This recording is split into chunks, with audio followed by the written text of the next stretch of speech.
So the latest development regarding COVID-19 is that we now have 1,019 deaths in the UK. We've surpassed that 1,000 mark, and over 17,000 confirmed cases. I think one big issue in this country is the lack of testing. Um, it seems that other countries, Germany, for example, seem to be ahead of us in terms of the material that is used for testing of, I forget the formal name now, but for testing for the coronavirus. So the lack there, it seems to me to be could be causing an issue with the data. I mean, it could be a lot higher than we know. Without wanting to be scaremongering. Anyway, this video is not about that. This video is about something I have always felt strongly about, which is crime. Now, I will be soon reviewing my channel, perhaps editing or even deleting some videos if they're repetitive or if the quality is not great. I'm going to be having a big edit of my channel. But occasionally I do raise subjects that I have covered before because they're things I care about, because they're things that I have maybe looked at from a new angle, not necessarily rehashing my opinions or changing my opinions. um, there's some things I can reflect on and I sort of think, okay, well, I've learned a bit more about that, or I feel differently about this. But sometimes there's things that I don't change my views on, but I want to introduce another angle to them or another talking point to them. With this one, I want to talk about, like I say, crime and justice. Now, clearly, there's a massive amount around that, so I'm not going to include everything, but um, I just want to talk about the basic principle of fairness with justice. That is to say, the necessity for people who hurt society to pay for it, consequences. You see, to me, justice at its very core must be about fairness, right and wrong. You know, you do something which hurts another person, an innocent person outside the realm of self-defense, then you pay a price for that. This to me is not rocket science. It's a very basic, pure value that lies at the heart of justice or should lie at the heart of justice. I have to admit, this is one subject that does tend to get to me sometimes. When I hear about certain cases, I just feel revolted. What criminals can do to people, what the sheer lack of humanity, the sort of bullying, desensitized way in which criminals behave.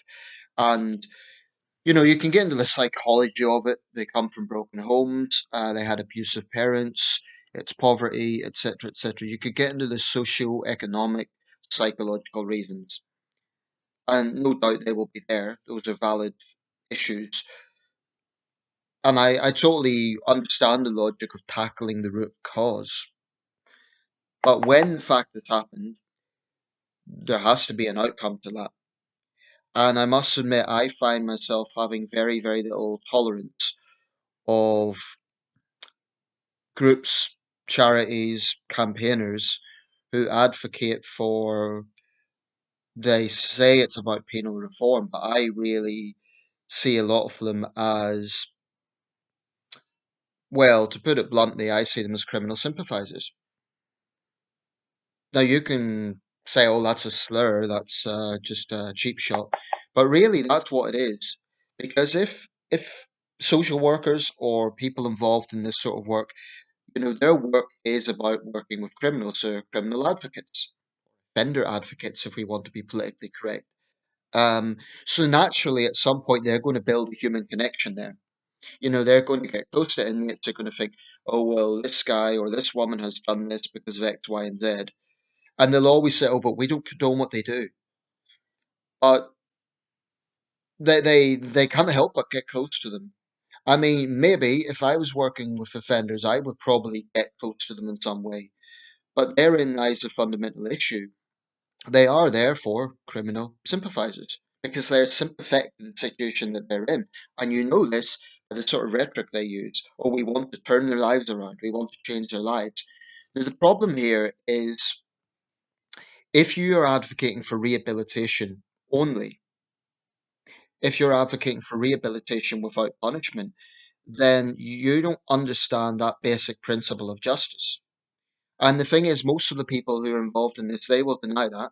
They'll say, "Oh, we're not anti-justice, or we're not sympathetic," but they are hostile to the idea of punishment. They are.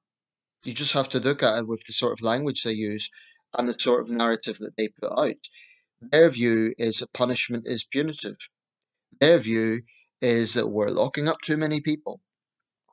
Now, I take the view that the issue with overcrowding in prisons in England and Wales is an issue. It's a valid issue of concern because it reduces, results in tensions between inmates and staff. And this coronavirus thing is actually going to be a factor as well. There has been calls from some quarters to release lower offenders.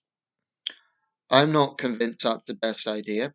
I think that certainly where people are imprisoned, it increases the chances of them catching the virus, obviously because of they're in close proximity to one another, and therefore you could have a real crisis in prisons, health-wise.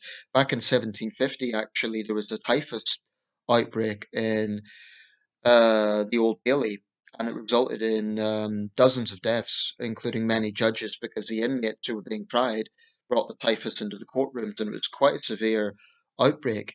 Um, so I do recognise that there is a real public health issue with it, or prison health issue with this.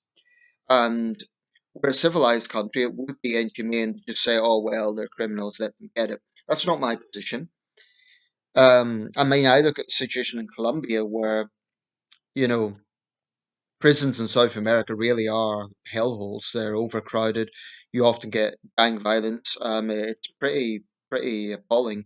Um, And I've seen the images of the families waiting outside and armed guards kind of holding them back and stuff. It's difficult to get any, I don't get any satisfaction from that, even though I know that a lot of the inmates inside will be ruthless, violent gangsters or gang members, I should say.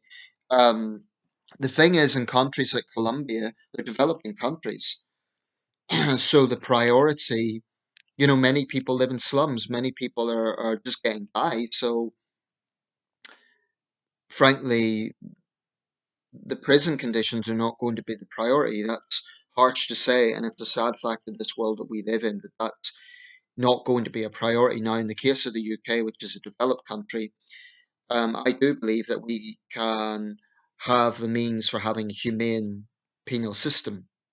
So I'm hardline on crime, but that doesn't mean I'm totally of the sort of just throw them in and lock throw them behind bars and throw away the key. That's not my thinking. But I mean, with the coronavirus, I certainly think that I think generally there should be better testing. That's one thing that's come out of all of this. Better testing for everyone, for the general public and for inmates, for everyone. The lack of testing is definitely a concerning aspect of all of this.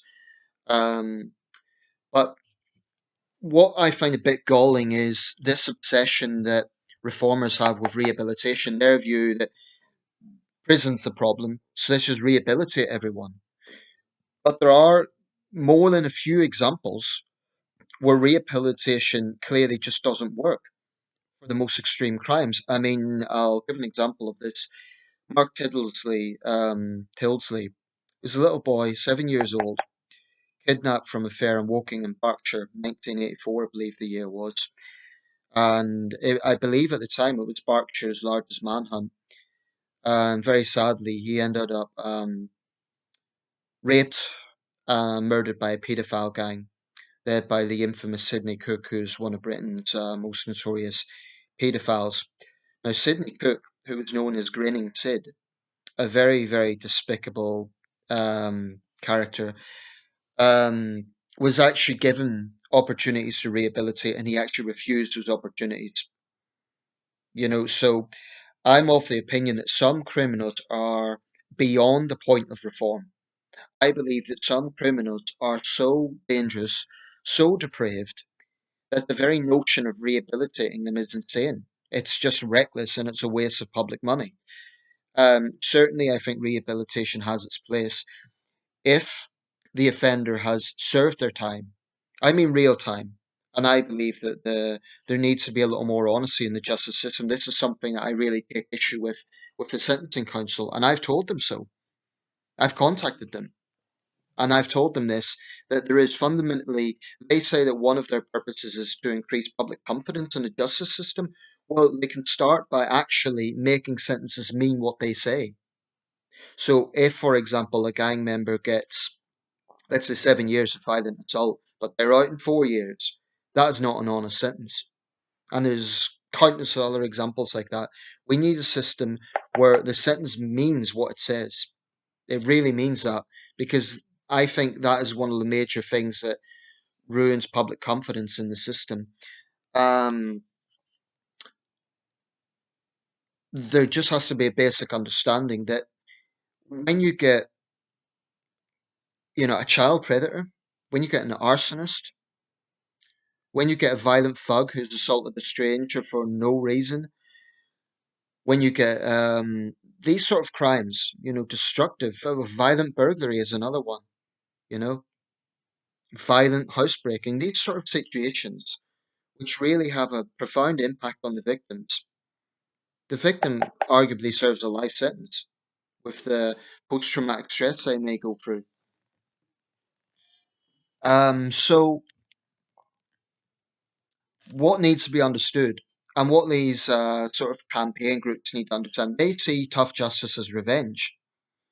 Jailing someone for raping a woman at knife point is not revenge, it's justice.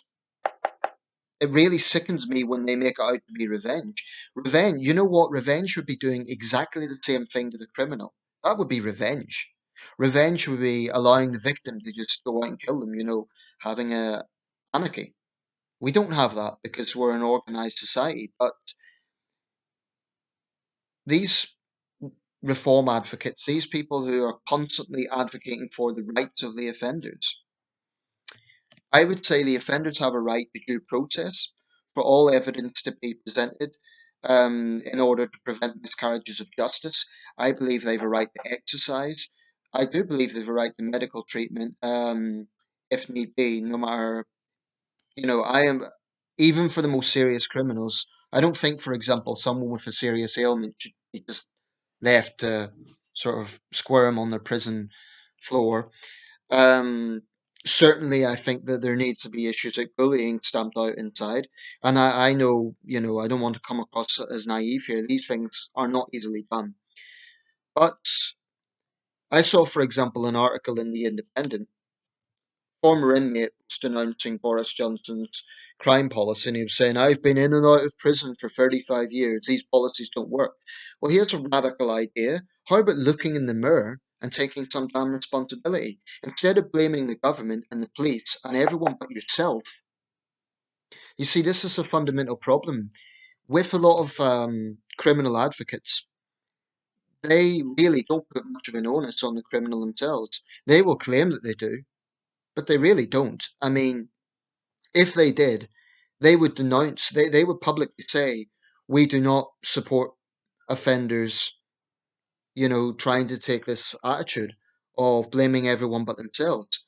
If they are serious about wanting to promote reform and rehabilitation, they must accept that the offender, first and foremost, has to show genuine remorse for what they have done. And it has to be genuine, not just a get out of jail early card. But I think this is something that nothing will ever convince me that serious crimes shouldn't result in proportionate tough justice. To me, it's a no-brainer, just common sense. And I don't understand the mentality of those who cannot see that. Like, you get these liberal bleeding hearts who look at the justice system and say, oh, we're locking up so many people. It doesn't work. Let's just release them all. If you're of the view that the sort of dangerous criminals that I've been talking about should be free to roam the streets.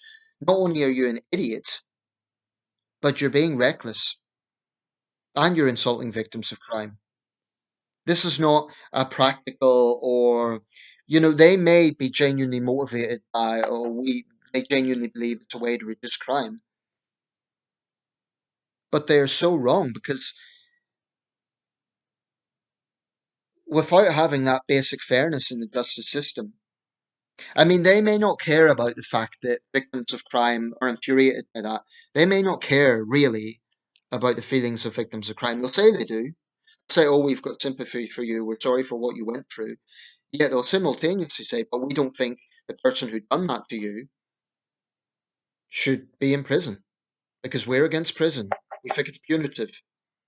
I really, really think their mentality needs to be challenged because they tend to be quite self-righteous. They tend to present their opponents as just bloodthirsty, revenge-crazed people. I don't want to see an inhumane prison system. I certainly support the need for reform. Um, Education opportunities in some cases, for the likes of Sydney Cook, definitely not. Um, Certainly practical measures.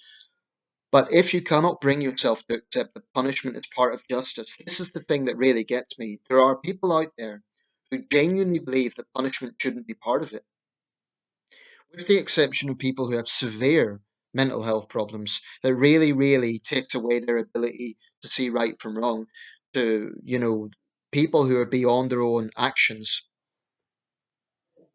I mean, there's that case recently, the horrible case in Bolton, excuse me, Bolton's here in Tyne and Wear, Bolton, Greater Manchester, a little 7-year-old girl stabbed to death in front of her parents, and it's sickening. It's one of the worst cases I've ever heard of. Now, the woman responsible, 30 years old, is being detained under the Mental Health Act. That may be a case where she genuinely was hallucinating or something, but it doesn't make it any less heinous. So I think someone like that should be detained for the rest of her life in a mental health facility. There's a name for it, I believe. Yeah, to be put in a hospital for the criminally insane. In other words, not jailed as in a regular prison where you're jailed for something you've chosen to do, but a prison, kind of hospital prison, so to speak. I would think that was the right outcome. I honestly think there's some crimes that are just so monstrous that I just don't think you can reform people. I do not believe, for example, that someone who rapes a 7-year-old boy and enjoys it, I don't think someone like that can ever be rehabilitated. I really, really don't. And I think it is not only naive to think that they can be rehabilitated, it's actually dangerous because time and time and time again, we have seen dangerous criminals released early, and what do? They go out and commit crime. Now, the Liberals will say, oh, well, that's because the prison system's too tough. Others, myself included, will believe it's because it's too lax. The problem is not that it's too tough. It's not too tough. Okay, issues at prison overcrowding doesn't mean it's too tough. That's an issue that needs to be obviously approached. And I think one serious option needs to be we need to seriously look at building new prisons. Some would say, "Oh, well, that's Dickensian," but actually, it's a more humane option because it means, let's say, for example, in an overcrowded prison, you would have 4 inmates in a cell built for two. Well, build new prisons, then you have the 2 inmates, so they have more space. Um, it's less pressure on prison staff. It's actually the humane approach. To me, the idea, oh well, let's solve prison overcrowding by just freeing prisoners, is insane. It's not only immoral because you're then putting the public at risk. It's not workable. It won't reduce reoffending. So I support internal penal reform. What I do not support is this idea that violent criminals should be released, or even some non-violent criminals. For example, you could have a swindler who has robbed a pensioner out of their life savings. Now that may not have involved violence, but it has caused a huge deal of stress and, suffering for the victim. Or let's say you get pickpockets who steal from a tourist. That could include their passport. That could cause them a great deal of anxiety and mental stress. So we need also get away from this idea that just because a crime doesn't involve violence, it's somehow trivial. The left love to promote that idea. Anyway, that's how I feel about it.